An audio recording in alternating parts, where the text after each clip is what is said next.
Good evening, everybody. I'm Leslie Wilson. I'm the curator of special collections here at the Concord Free Public Library, and I'd like to welcome you all, this really great crowd, to our program tonight, Concord Stone Walls and Barns, an Illustrated Talk. Our speaker tonight is Pierce Browne. He's a lifelong resident of Concord. His parents moved here after their marriage in the 1920s and lived on Barnes Hill Road. Pierce attended Concord schools, including Peter Bulkley, Fenn, and Middlesex. He's a graduate of Yale University, where he majored in American Studies, and later Boston University Law School. He served with the United States Army in the Far East. The Brownes have been married for 57 years, and their 3 children all attended Concord schools. Pierce has always been interested in early vernacular architecture, especially of New England. Growing up in Concord and later studying history of art under Vincent Scully at Yale gave him opportunities to observe many fine examples from Concord and beyond. The very building that you're sitting in today was certainly one of them, and was designed by Concordian Harry B. Little, a friend of Pierce's parents.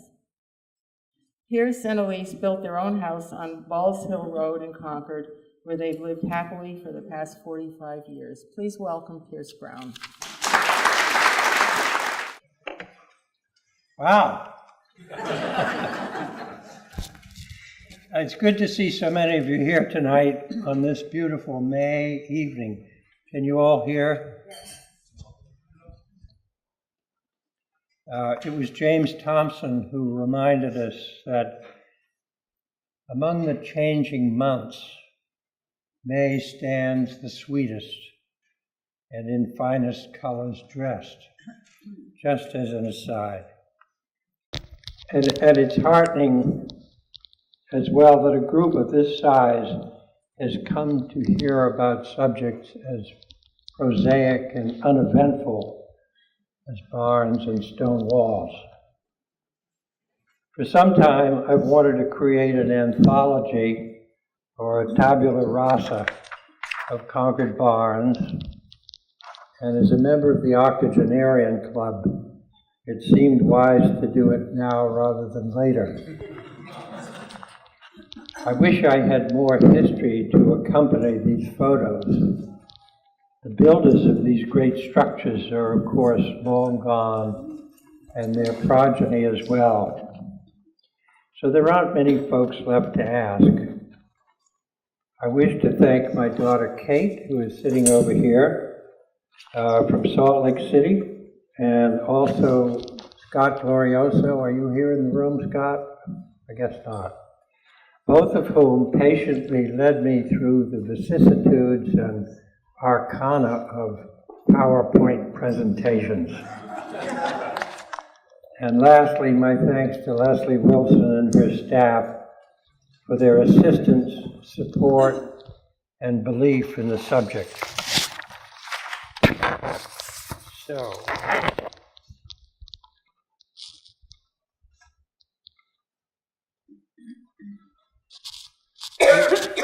these are the photo locations of mostly the barns, some of the stone walls, superimposed on a map of Concord. And if you look, you can see that they're clustered around several streets that you would imagine that they would be. Bedford Road, Lexington Road, Monument Street, Lowell Road, Barrett's Mill Road, Strawberry Hill Road, and then out to 9 Acre Corner. These were the predominant farming areas of the town of Concord. This is an aerial photo taken in 1940 up on Barnes Hill Road. That's Barnes Hill Road in the foreground. Estabrook Road leading off up where it dead ended at the beginning of the Estabrook Woods. The reason this is the house that I grew up in, this white house. I put this picture in only to show how very open the town of Concord was in those days. People kept the fields open because they were using the fields. either for crops or grazing or hay. This is another shot of the house.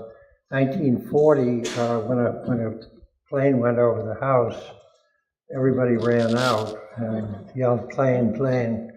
And I was no different, and you can see me down just to the right of the house in the driveway. And that's the pond that so many of our ponds have grown in for one reason or another. But that used to be a wonderful skating pond. So, cathedrals of the countryside, which is a word that I made up, or a phrase. The stunning sight of one of these great barns in the distant landscape, or as one suddenly rounds a bend, still has the power to instill awe. These, the largest countryside structures of their time, were both beating heart and icon of the New England farmstead. Now made fragile by the passage of time, many of them are disappearing from the modern scene all too quickly. In many cases, locally concerned and caring owners have devoted substantial sums to stem the deterioration. Barns, of course, came in all sizes, depending on the needs of the owner. Concord is indeed fortunate to have many barns of all sizes still standing and intact. While this anthology of barn photos does not claim to be all-inclusive, with around 90 barns here pictured, it comes close to including most of those still standing in the year 2017. They are the monuments, sentinels, and witnesses to our agricultural past and rural legacy. So let's take a few of them. This is the double barn up on Liberty Street, set well back from the road. This is a connecting link between the two. It's interesting because although they were very utilitarian and functional, you can see some definite architectural elements in the graceful three arches that you see there, the little keystone elements and ornaments and so forth. Very unusual, and to my knowledge, the only twin barns that exist in Concord. One of the up close, there's the connecting link from the back side, and the other barn from close up. Barns, as you'll see throughout the presentation, often took advantage of a slope in the ground so that they could pick up an extra basement level. And if you build it on the slope, it minimized the excavation. The flip side was that you had to build a ramp in order to get up onto the first floor. So there is the ramp there. We'll come back to that later because it's a work of art. Further along Monument Street, all the years of my growing up, I never saw anybody using this barn. I think it had been more or less abandoned. And perhaps 10 years ago, a developer bought it and turned it into a really exciting house. I've been in the house, and it's a wonderful space in which to live. Further out Lowell Road, this barn belonged to Ralph Waldo Emerson's son, Edward Waldo Emerson, probably used as more or less as a carriage house or coach house. And that's the back side. It has a rather graceful cupola, as you can see, with a little swale on it. This further out Monument Street, don't know much about this barn. And if you see something missing in this picture, it's because there is, and it's the barn. The barn was in the middle there, in the hole. And here's a picture of another barn where they didn't take the barn down. That's out on Monument Street. And if you look carefully, you'll see the milking parlor on the right where the chimney is. And to the left, there is a wagon shed, tractor shed, whatever. Exactly like this one, the tractor shed on the left and the milking parlor and cow barn on the right. But the hay barn's gone, and the owner, sometime back in the 1960s, took it down for whatever reason. This is on Lowell Road off of Hugh Cargill Road, opposite Hugh Cargill. Used to be known as the Tompkins Farm, and their specialty was day-old chicks, tiny little creatures that they would pack up in cardboard boxes, put in a truck and take down to the Concord depot and put them on the train and send them all over the place. Estabrook Road, this belonged, when I was a boy, belonged to Raymond Emerson, who lived out on Estabrook Road. He was Ralph Waldo Emerson's grandson. I often rode horseback through the Estabrook Woods with him in early morning and before breakfast, and we'd repair to his house and have a big breakfast. I think he always used this as a hay barn. I never remember any animals being there at all. There's other pictures of it. This is on Two Rod Road, further out. Fairly new barn, probably 20 years old or so. A nice side shot there showing how the builder took advantage of the slope there to pick up the basement level, and consequently he had to add the ramp in order to get up to the first floor. A storage barn on the same property. This is on Estabrook Road, a nice example of an adaptive reuse where an old structure has been turned into a very attractive home. That is my family's barn on Barnes Hill Road, built in 1946. I remember working on that barn personally, sawing boards and driving nails. Dad's neighbor was Andrew Hepburn, who was the chief restorative architect for Colonial Williamsburg. And Dad asked him if he would design the cupola, which he did. So it's a cupola with a very special pedigree. This barn across the street from my family's place was built by Roger Nordblom. And 3 months ago, it was demolished. The new owner didn't have need for it for whatever reason, so I'm glad I got the picture of it. This is out at the Four Corners, Barnes Hill Road, Barrett's Mill Road, and Lowell Road. Magnificent barn. Another shot of it dressed for Christmas. And right across the street is this barn, much smaller. Again, with a very graceful cupola. And on the third corner, which is accessed by Barrett's Mill Road, a very typical New England barn red structure. That's the side view of it, with an approach going down into the bottom of the basement. Widow Browne's Tavern, which is on Barrett's Mill Road, so-called. That's the barn that went with it. People have bought it, and it's in beautiful state of restoration.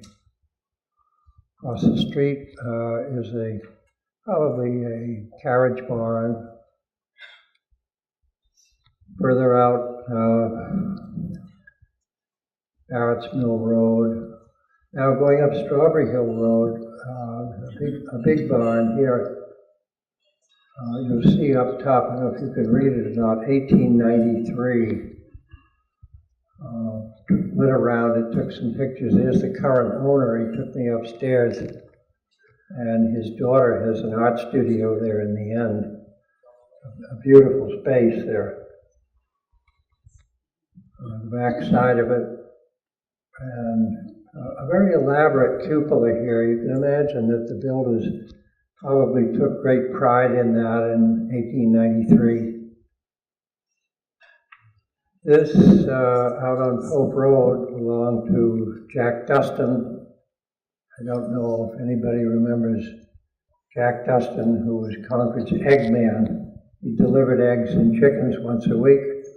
He was a Harvard graduate, and I used to boast of the fact that I didn't think anybody else in the United States had an egg man who had a Harvard graduate.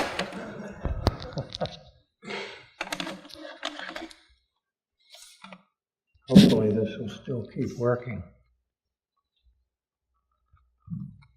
That's the side view of the barn. Been well taken care of.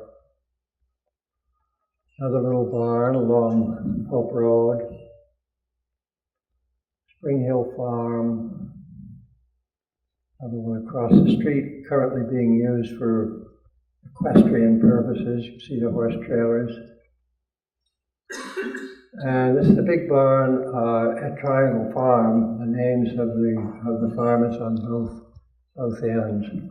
It belonged to the house across the street, which was so named because of the three roads that surround it in the form of a triangle.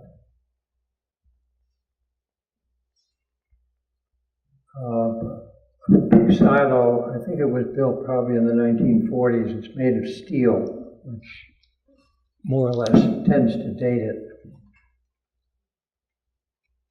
And going down Westwood Road, for those of you who can't see the rather wistful sign there, which says Hillary for America, it's been taken down, I noticed. And that's the side view, a particularly beautiful color, I think. You don't often see that color in New England. This is Ben Elliott's barn, built by his grandfather, Ted Thomas.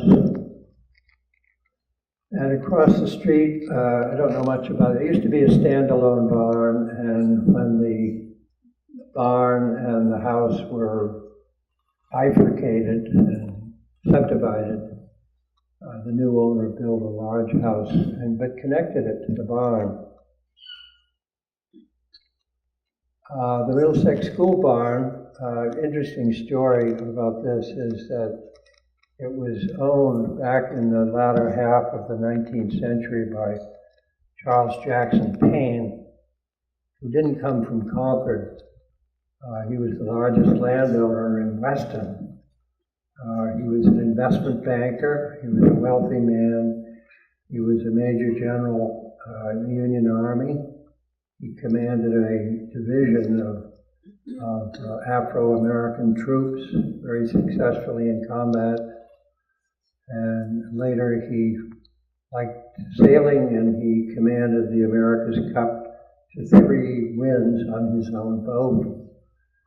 His daughter married Frederick Windsor, who was an educator and wanted to start a school out in Concord. So Mr. Payne gratefully said, "Why don't you have my farm in Concord?" and gave it to him, and that's Middlesex School.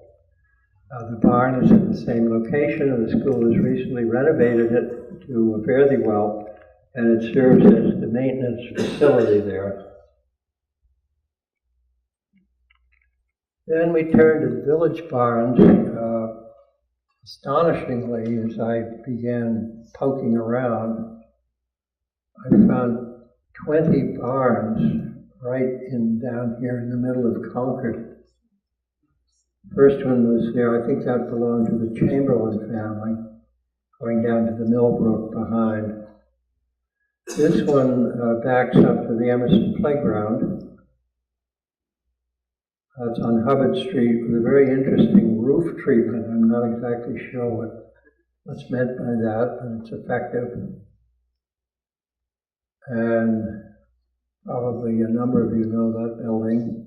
It's a carriage house on Academy Lane, recently converted into a very attractive village home. This was the coach house for, let's see, Mr. Bradford, Moses Bradford, who was the founder of the Concord Country Club. I probably kept driving horses there. And the neighbor's house is back there too. These are recent photos, both owned by Concord Academy, and that's used as the maintenance facility. I never knew this structure was here at all until I started poking. It's on Court Lane. It doesn't look much like a barn, but if you go around on the other side, it really does.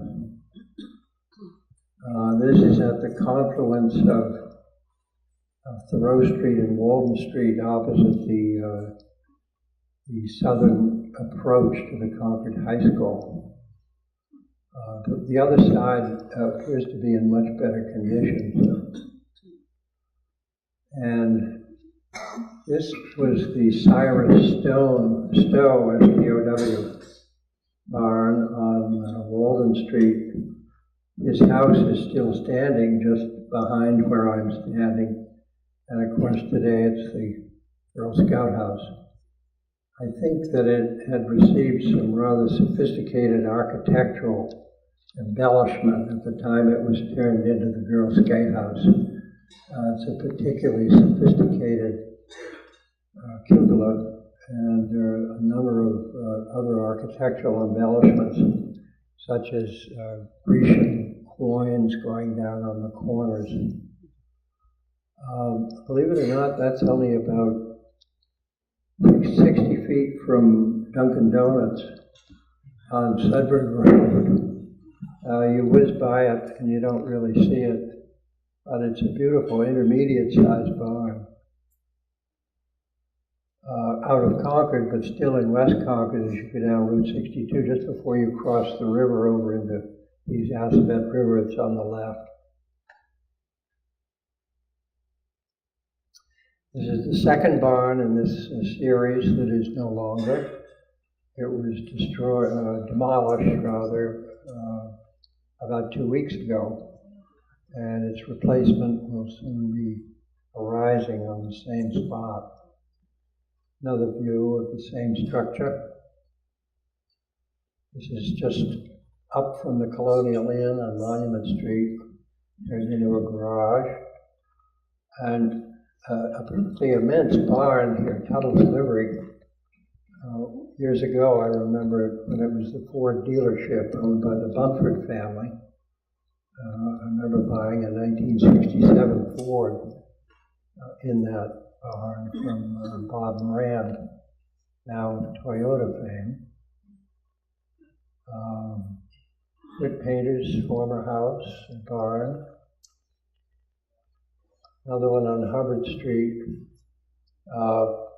How many can tell me where that barn is? It's Ralph Waldo Emerson's coach house.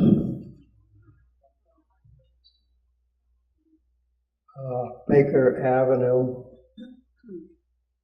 This is a new house, which is the old John Solo house in the middle, a large Main Street house, and it bookends the old carriage barn. So there are really two of these, and the house is in the middle. Now we head out Lexington Road. This is in the National Park. This is the farm where the oxen, you see the oxen out in the pasture. An interesting diamond window up in the gable end here, which is mimicked on the other side by the same thing. This is on the Battle Road, further out.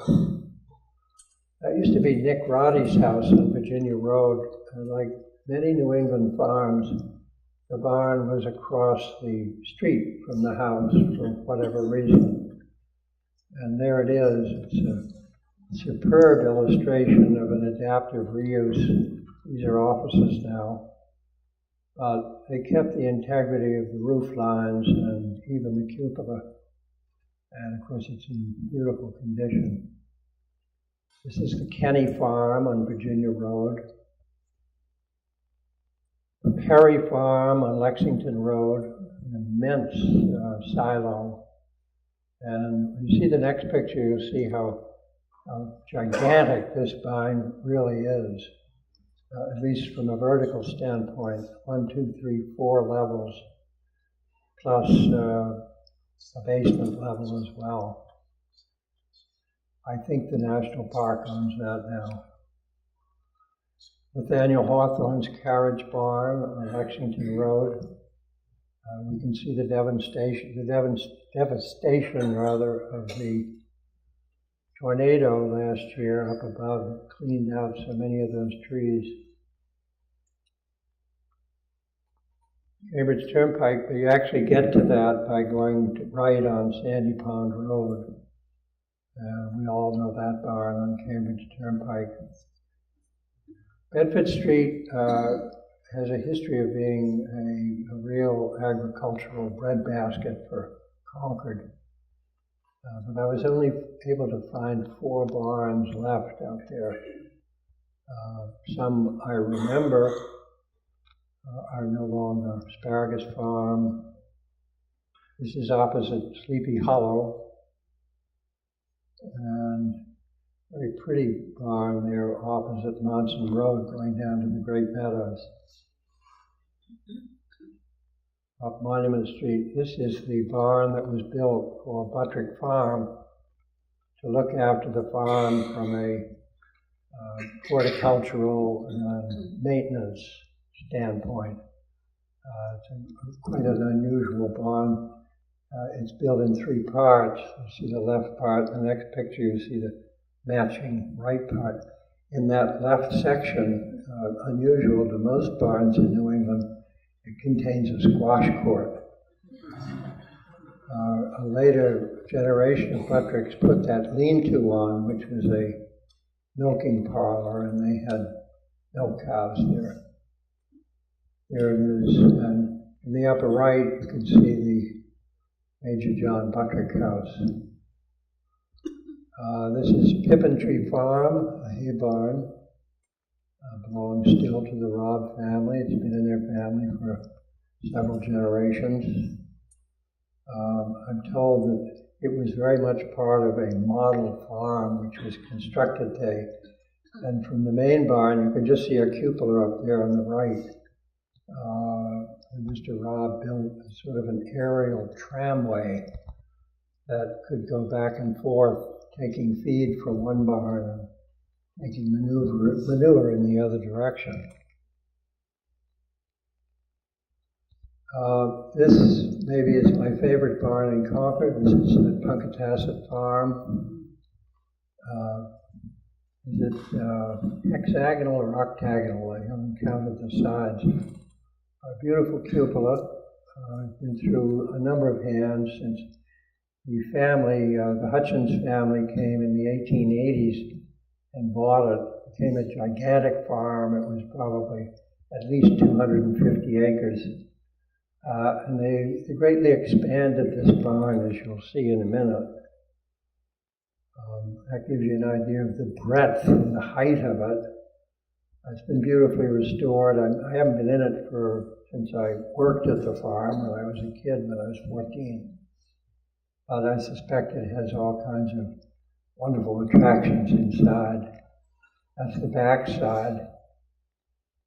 And here's a picture which I was very fortunate to find through the auspices of Gordon Shaw. And I think that the writing, the script you see at the bottom was written by his great-grandfather.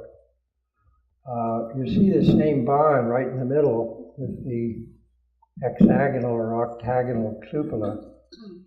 And then he added the milking barn, the cow barn on the right. And then the appendage coming off to the left is the dairy, and then the sole building on the left is the ice house.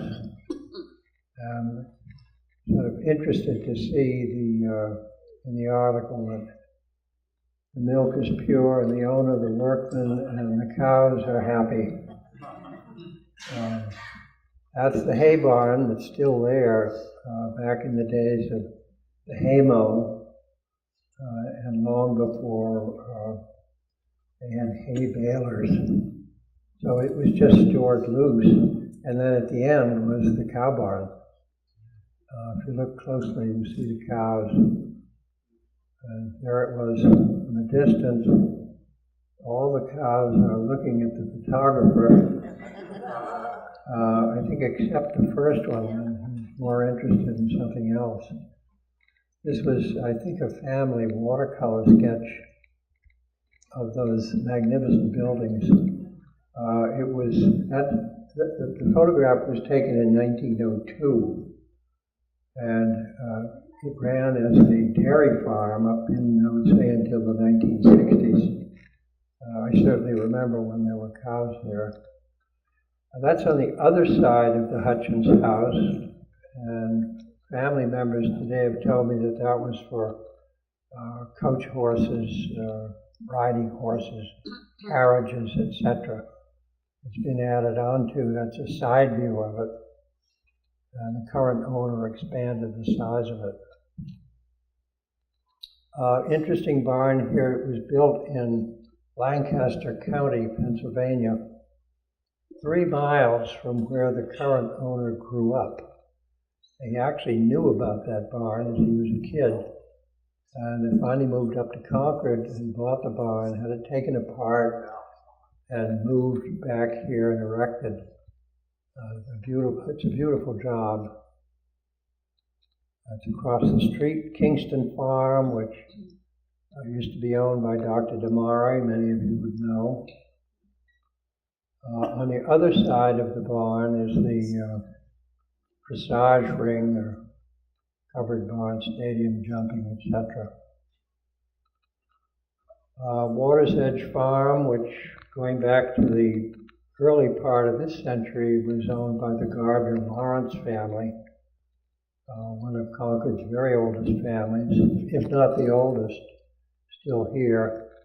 I think they trace back to 1735 or so. He had an immense dairy herd here. Another view of it, the current owner uses it for equestrian purposes, built a large dressage ring.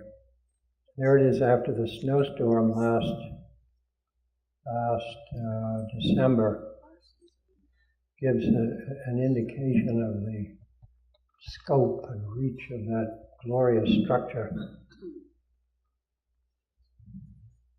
That's the Peterson barn, now being farmed and cared for by either the 3rd or 4th generation of the same family. Another Gardner Lawrence barn, which has now been purchased by the owner of the other big Water's Edge barn. A side view of it. This is on Ballshill Road. Originally it was built as a pole barn, where they drive poles down into the ground. There's no foundation, there's no slab, no base, it's just dirt. And they were built with a very low-pitched roof. And when the current owner bought it, he was looking for something a little more traditional.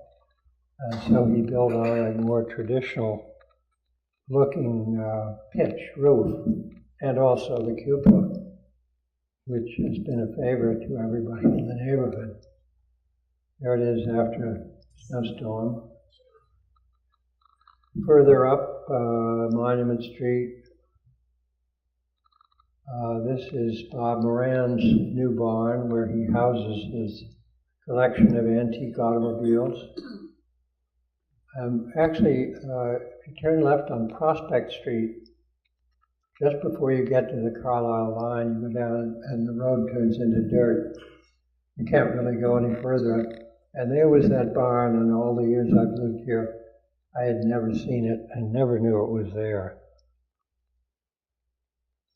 9 Acre Corner, of course, that's the John Browne farm, picture taken in 1912. When it was purchased by Moses Bradford, who was the founder and president of the Concord Country Club. And there's the barn today. another picture of it. And the house at the time was moved over to the Emerson Hospital, and there it is today. Originally it was the residence for the nursing staff. Don't know anything about that barn. This is high above the Sudbury River off of Route 117. Very hard to see this barn. I had to actually go up a private driveway to get that picture.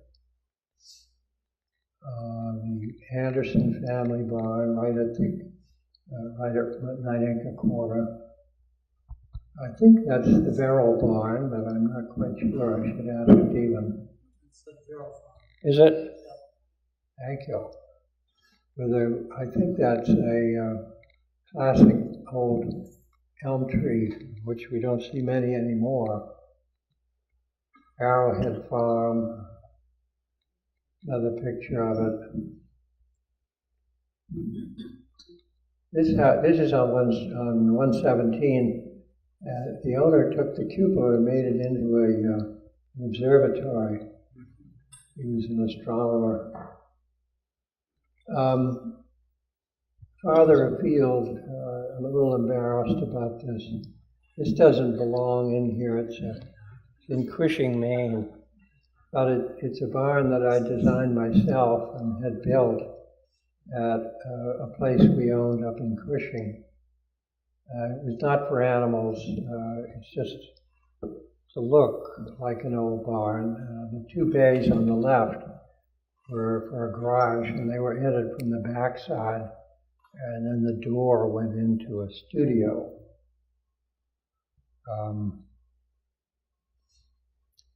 This, if you'll indulge with me for a minute, many of you will remember Loring Coleman, a local watercolorist of great renown. He was a great friend of mine. He was my teacher at school. And we maintained a lifelong friendship. As he got old, he lived in Harvard. He was housebound, and he loved to get out, ride around the countryside, and paint old barns. The more decrepit, the better. So I used to take photographs of these old barns wherever I was around New England, send them to him. And this one he liked, and so he painted that picture and sent me a giclée print of it. And it inspired me to write a few verses about what I think personally when I go by these old vestiges of New England past. This is called Valedictory. Its sturdy grace by time made frail, its past a now forgotten tale, worthy mission now complete, its raison d'etre obsolete. Who were they did here reside, a farm, the focus of their pride, where solemn faith and earnest toil wrested livings from its soil? Which son departed through this door to join a far-off civil war? Somewhere within a mother wept his promise to return unkept. Here they shared their daily bread, and round its hearth their prayers said. A way of life in proud decay, an icon from another day. Fields of golden corn now fallow, a farmstead home to swift and swallow. The harvest's bounty once fecund, its pulse now stilled and moribund. Hearken to its silent anthem, as moon and stars provide its requiem. No lyric paean to its history, a gentle wind, its valedictory. So now we move on to stone walls. Stone walls.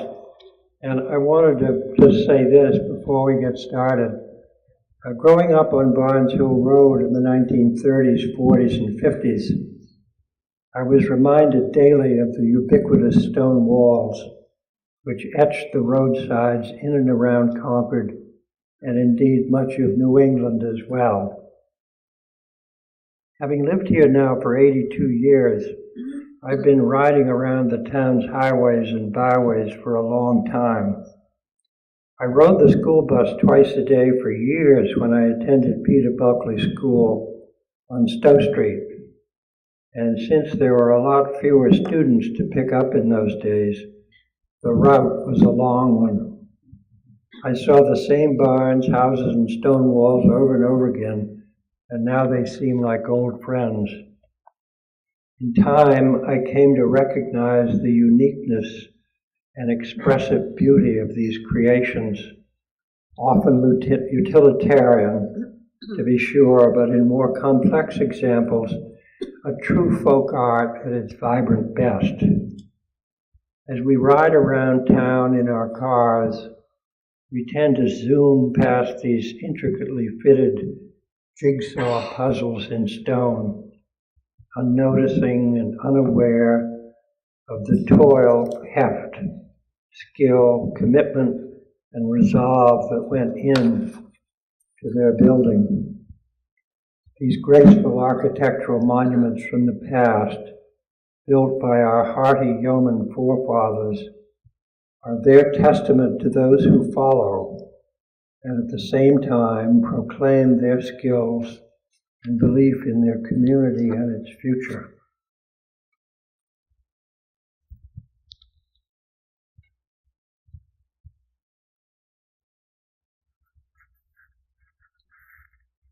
Stone walls were essentially of three types. There was called the throne wall, where they just heaved stones into a pile as they went along. There was no attempt at symmetry or any particular beauty. You don't see too many of those. The single wall was the most prevalent, also referred to as the farmer's wall, where they just stacked up the stones and pretty much relied upon gravity to keep them from falling over. But they did fall over, of course. Either animals pushed them, or hunters, or people, and that's really what prompted Robert Frost's famous poem, Mending Wall. Good fences make good neighbors.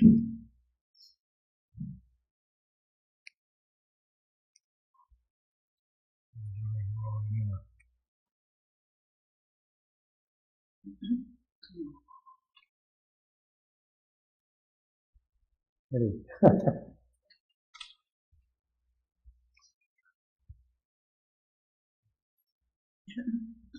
think I'm going ahead. I don't know what I'm doing wrong here. Oh, okay, thanks. Just the bottom one.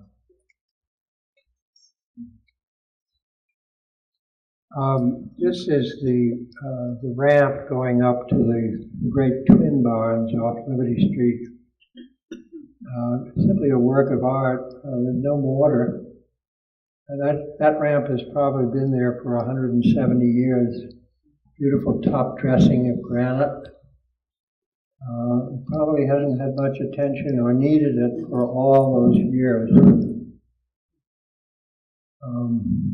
I've been looking at that square block of granite for a long, long time. It just hasn't moved in all the years I've been looking at it. Recently, the National Park under Nancy Nelson has been opening up some of the old stone walls in the woods out on Lexington Road. This is one of them, and that post there has a C on it, which would indicate the Concord-Lincoln border. I'm not sure if that really is where it is, but I have to assume it is. This is a barn. There are numerous barn foundations around town, and I don't pretend to know where they all are. I just learned actually tonight from Jeff Adams, that there's one right out here on Sudbury Road I didn't know about. This is opposite Merriam's Corner, Estabrook Road. Here they are. These are the ones out on Lexington Road that the Park Service recently opened. There's a number of them, and they run parallel to each other. And I was interested in seeing this, one of the four famous Doolittle prints. And here you see the stone walls running parallel to each other. That, of course, is the Battle Road in the middle. Incidentally, he came out the day after the 19th, 1775, to see what he could see. So it's pretty close to actually being there. And it just seemed to me that this shot is very close to the Battle Road. So probably these walls were the same ones. This is Balls Hill Road. I put that in only to show the so-called layout, which means the space between the stone walls on either side. A pretty generous amount of distance. Here's the Battle Road in the National Park. You see the same thing. Very, very wide and sort of forward-looking. It's almost as if they knew that the automobiles were on their way. Barn Foundation up at Punkatasset Farm. I don't remember that barn. This really doesn't belong here. It's just over the line in Acton. But it's a magnificent wall. It's a double wall. There were so many stones there that they just kept making it wider and wider. But they finished off the face of both walls. Tremendous endeavor. We'll come back and see another picture of that. These are farmers' walls going out Monument Street. That's at the Old North Bridge.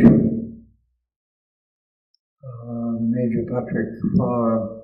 This is a example of called a laid wall, L-A-I-D. Again, where they relied upon gravity and a very careful fit of the stones. They really haven't moved much over all that period of time.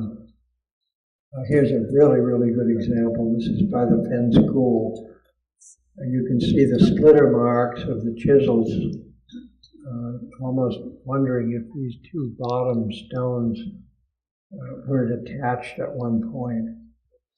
They look almost the same shape.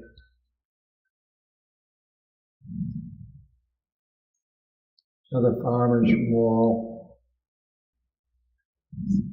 This was Mrs. Stedman Buttrick Senior's. She lived, after her husband died, in the brick house.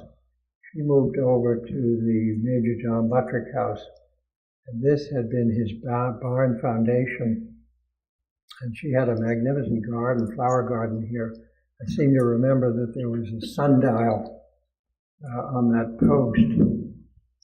And there it is closer up, looking over towards the Buttrick statue, with a very appealing layering effect of actually four walls that you can see there. Granite posts were a fixture. Wherever there was a barway or an entryway, you could hang beams off it to keep people out, cattle in, whatever. But it also gave a nice sturdy post for the stones to lean against. This is new. This is what holds up Monument Street at Punkatasset. Really a tour de force. It took them quite a while to do it, but it's probably only 2-3 years old. It is beautiful. And it's very much like exactly what was there. This is on Monument Street, a laid wall again. This is Colonel Barrett's barn foundation. And I'll show you some close-ups of this, and you see the ingenious fitting of these stones is simply remarkable. And I like to think that the barn was there in 1775, but I don't know. And the barn was only taken down perhaps 5-10 years ago, I remember. Absolutely beautiful fittings. You see how those are all fitted in. Somebody put some drywall or cement on there later. This is part of the old sawmill out on Barrett's Mill Road. Beautifully finished little entryway there, nicely squared away. And throughout New England now, you see where the fields have grown up into stones. You often see these walls, abandoned walls, just running off into nowhere. But in their day, of course, they were very important. They were property lines. They put cross posts up and boards across the top to make them higher to keep cattle in. But with the passage of time and the fact that they're no longer necessary, this is what's happened. The trees have grown up, and with it the lichen has come, which makes it rather beautiful. Another gateway. Stones. This is the wall going up to October Farm. All walls. This is the ramp approach going up to a large barn out in the National Park on Lexington Road. The barn is gone, and if you walk up the top of that, you look down into what was the barn.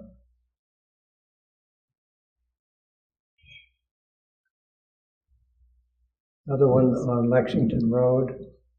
I don't remember what that was. There it is again.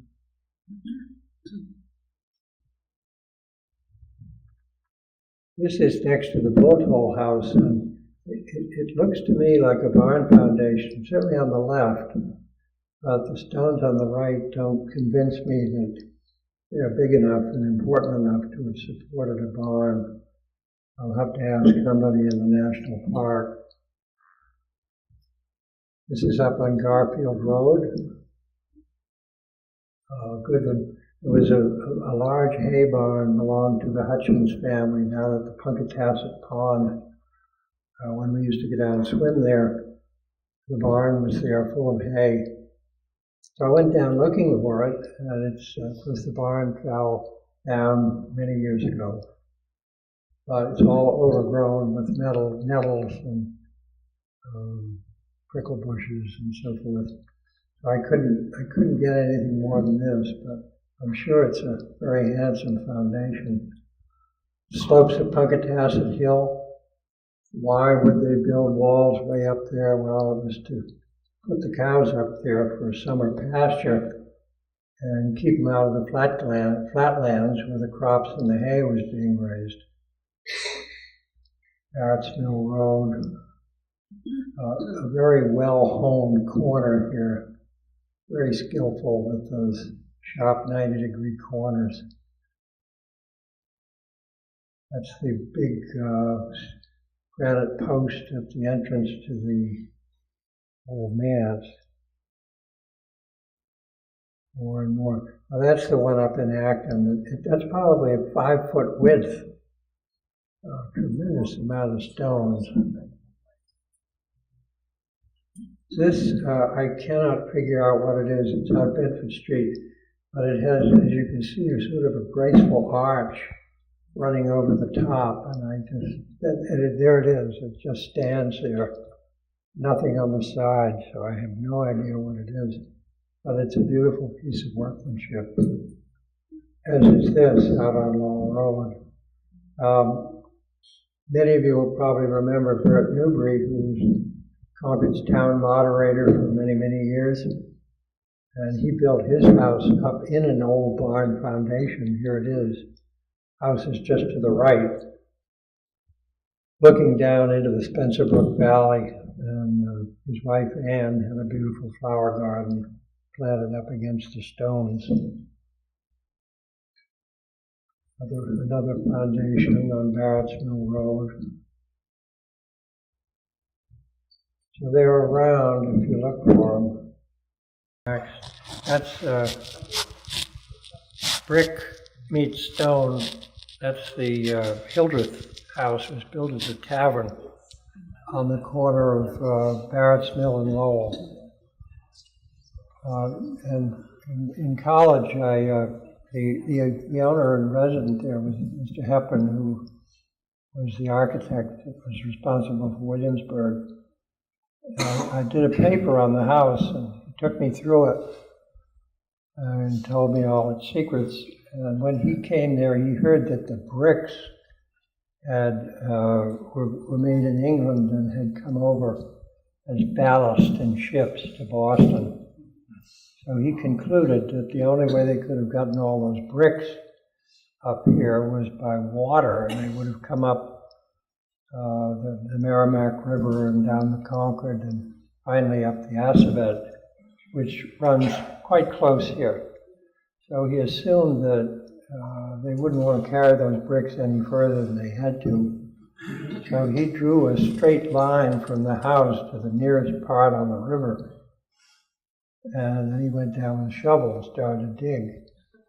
And sure enough, he came up with shards of brick, which he then took to the laboratory and matched it against the house perfectly.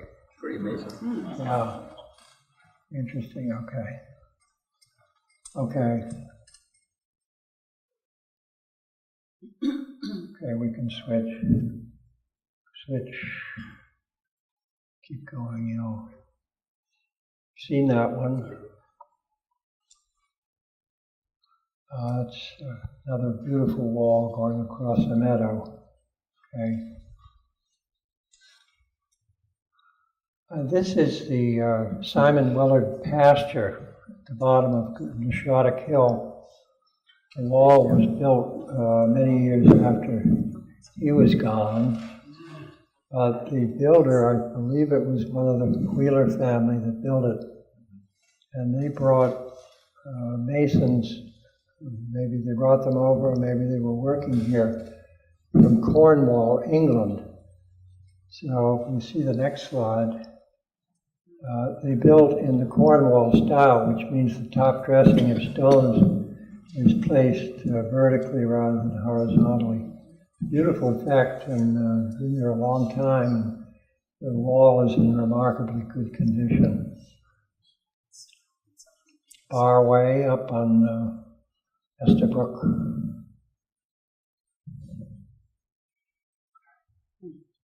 Okay.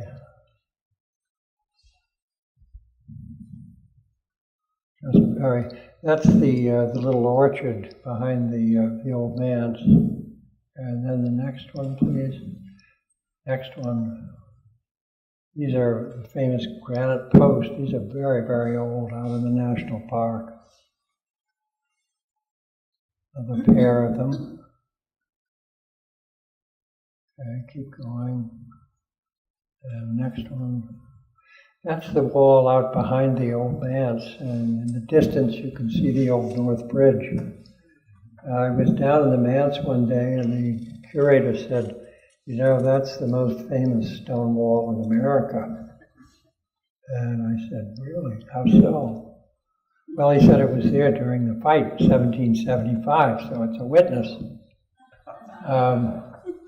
Maybe it is, maybe it isn't. Anyway. Okay, this is one of the N.C. Wyeth, one of his gorgeous paintings from the Men of Concord series, which have recently been shown at exhibitions in Concord, showing one of our yeoman ancestors actually building one of these walls. If you look closely, I was unable to see that he was wearing any shoes. And I didn't think that was very well advised to build a wall without some probably steel-toed boots. At any rate, it's a great picture, and that concludes the end of the presentation.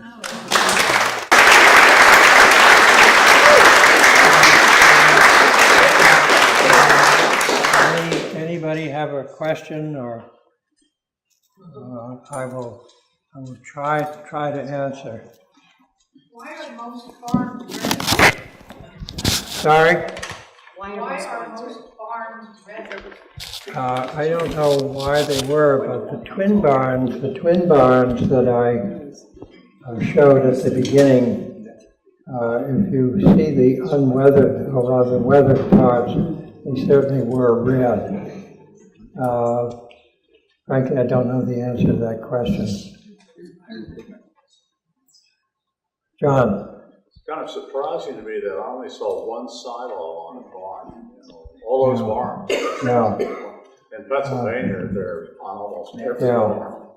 I think there were actually two silos shown tonight. One was the metal one up on Spencer Brook Road. I don't know what the other one at the Perry Farm is made out of.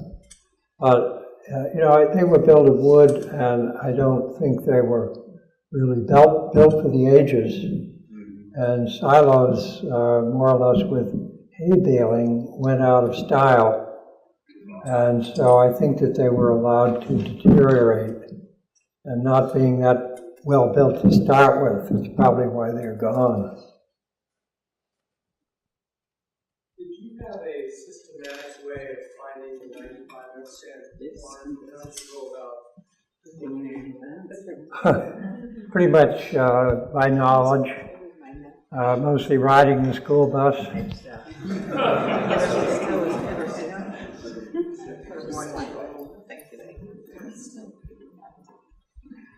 Sure. What is an English barn? I'm told that you showed the house on Lowell Road at the corner of Liberty. It was made into a house about 5 years ago. Yeah. Next to the old Hosmer house. Yeah. And at one point I was told that was the oldest English barn in Concord. But I'm not quite sure what distinguishes an English barn. It looks, for me, would anybody else like to answer that?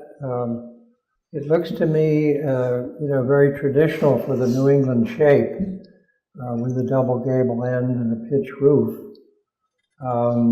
English barns certainly are different. I'm far from an expert on it.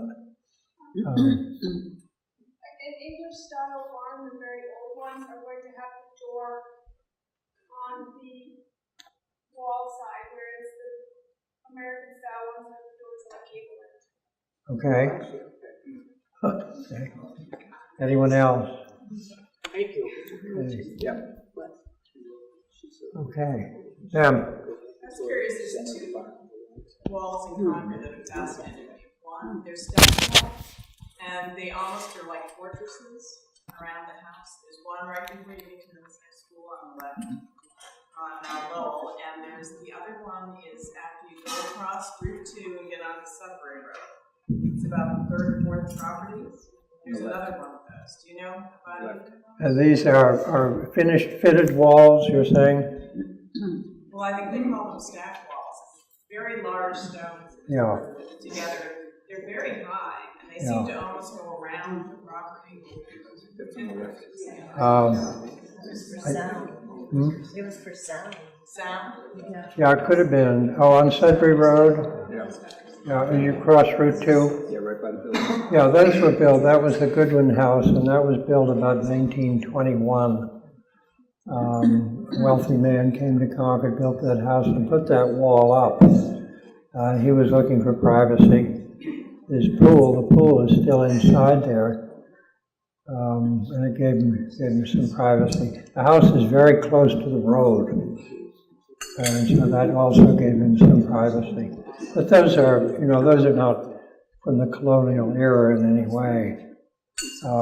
Many of the houses, it's interesting to see that from 1890, starting about 1880, 1890, with the improvement of roads and especially the railroad, it brought people out from Boston who sometimes they would summer here, sometimes they would move out here. And a number of very substantial estates, such as the Buttrick estate and the Robb estate, the Hutchins, and several others that I could mention around Concord, They probably wanted something, a wall that was a little more finished than the traditional single wall where they just pile up the stones.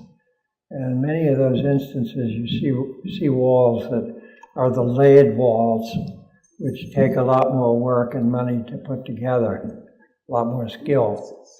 And it tends to proclaim who they are and what they care about.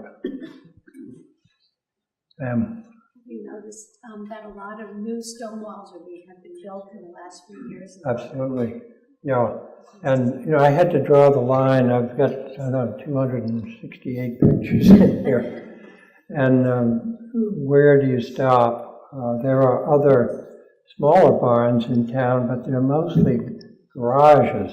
There's some on Main Street, and they're probably old. They're not the traditional big farmers' barns, so some of those I left out.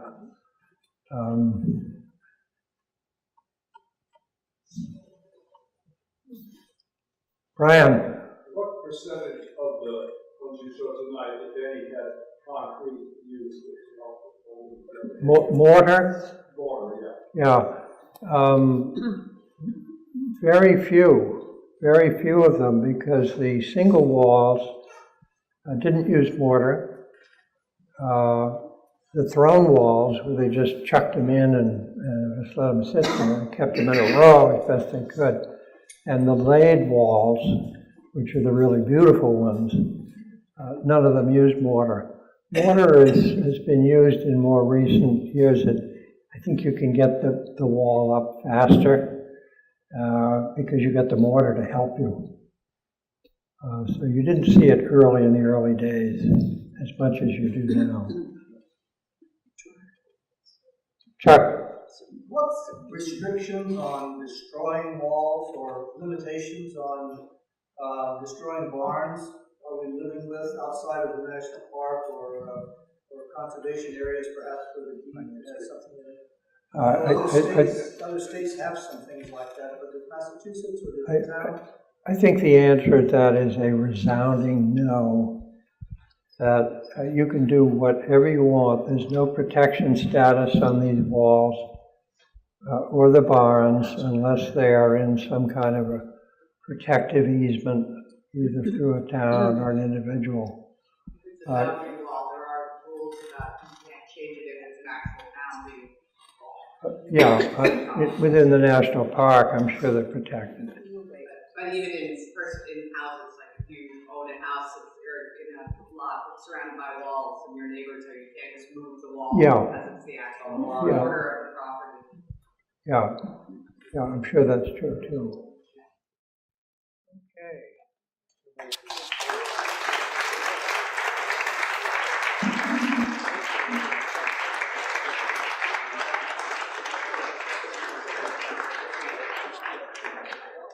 Thank you, Pivo. That was absolutely terrific. And I should add that the presentation has been recorded tonight, so it will be available on the Concord Library website. I'm Jeff Adams, and on behalf of everybody at the library, thanks to all of you for attending tonight.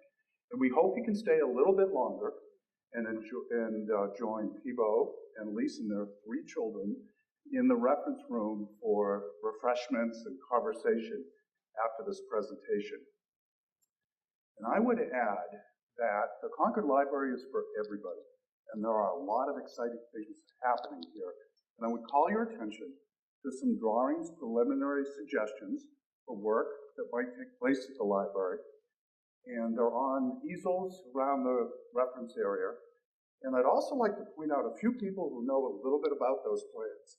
And you can seek them out and get their advice. And I'm going to ask them to stand briefly. Sherry Litwack, Sandy Smith, Fred Lovejoy, John Boynton, Marcy Eckel, and I know a little bit about the plans as well, and we'd be glad to talk about those. So thank you again for coming tonight, and hope you'll stay.